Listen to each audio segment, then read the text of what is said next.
O que a gente tem visto, assim, cotidianamente, o que a gente ouve falar, que o profissional, muitas vezes, ele vai fazer um centro cirúrgico, ele é contratado para fazer um transoperatório. Na maior parte das vezes, o que a gente tem visto acontecer? Profissionais que não conversaram com a paciente, que não tiveram nenhum tipo de contato prévio com a paciente e chegam no centro cirúrgico, às vezes acompanham a cirurgia, às vezes não, às vezes tem só aqueles 10 minutos ali, fazem a sua colocação de transoperatório. Depois dali, elas dizem para a paciente que a paciente vai ficar com o taping 3, 5, 7, até 10 dias, dependendo da técnica que ela utilizou. E aí, quando elas vão ter contato novamente com a paciente, o que acontece? A paciente apresenta complicações, tá? Vamos diferenciar a intercorrência de complicação. A intercorrência é tudo aquilo que a gente espera que aconteça numa cirurgia. Então, nós esperamos que haja dor, desconforto, cicatriz, edema, equimose, né? Uma fibrose. E o que é a complicação? A fibrose desorganizada, o seroma, trombose, cicatriz hipertrófica, cicatriz hipotrófica, queloide. É tudo aquilo que a gente não espera que aconteça e acontece. Então, isso são as complicações. E do taping, qual é a intercorrência? A intercorrência é quando eu removo o taping, eu ter um leve rosado, um leve eritema na pele. Só isso. Se eu tenho mais que isso, eu tenho uma complicação. Porque eu posso ter feito tudo certo e não ter feito a retirada de maneira correta. Então, eu gerei uma complicação, né?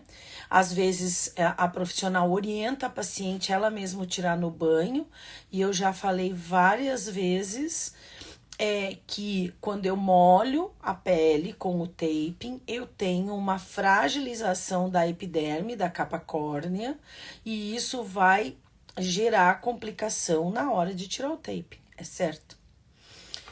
Bom,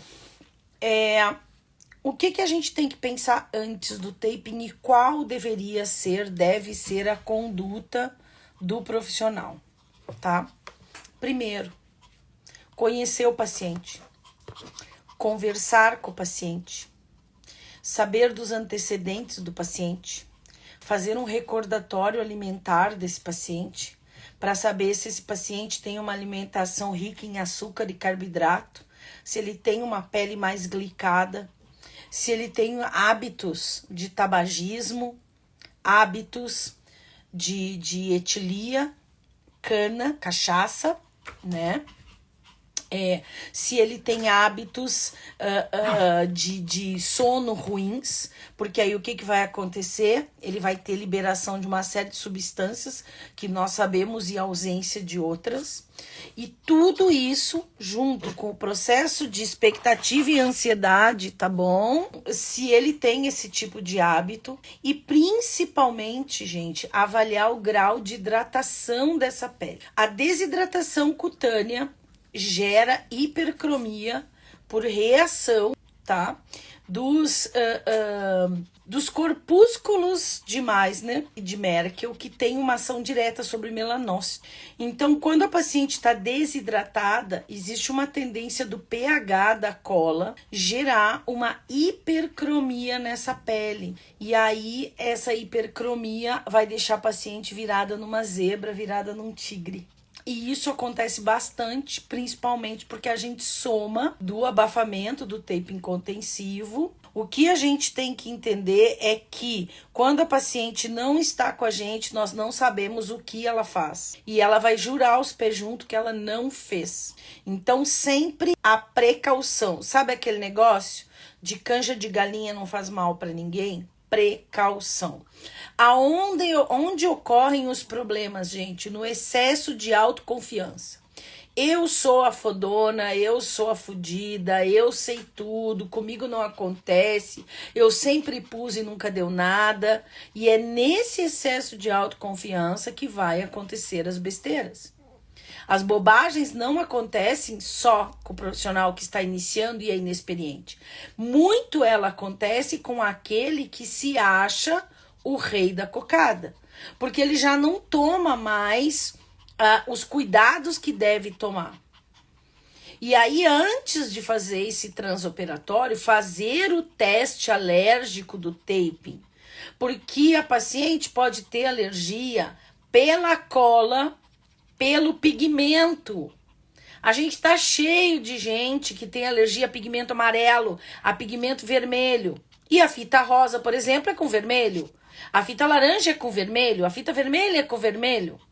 Então, assim, eu preciso entender que o meu pré-operatório, eu tenho que ter uma conversa com a cliente pelo menos de meia hora. Eu preciso ter uma entrevista pela internet.